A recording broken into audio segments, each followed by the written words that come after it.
আমাদের কোনো mafia godfather লাগে না, আমাদের কোনো বিদেশি প্রভু লাগে না।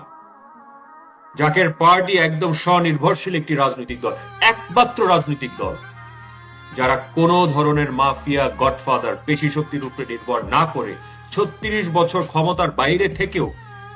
তার আদর্শে অনড় রয়েছে, জাকের পার্টির আদর্শে অনড় রয়েছে এবং বিশ্বনী খাজা ফরিদপুরের নির্দেশে প্রতিজ্ঞাবদ্ধ রয়েছে যে মদিনার ইসলাম বাংলাদেশে আমাদের প্রতিষ্ঠিত করতেই হবে, সত্য তরিকা আমাদের বাংলাদেশে আমাদের প্রতিষ্ঠিত করতে হবে। এছাড়া বাংলার মানুষের, এই দেশের অর্থনীতি বলেন,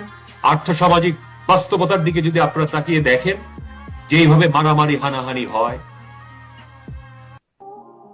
একটি দুইটি দল এক অপরকে নিশ্চিহ্ন করার জন্য, আমি বারবার বলেছি, এরা এক অপরকে নিশ্চিহ্ন করার জন্য কি পরিমাণ জুলুম নির্যাতন এক অপরকে করেছে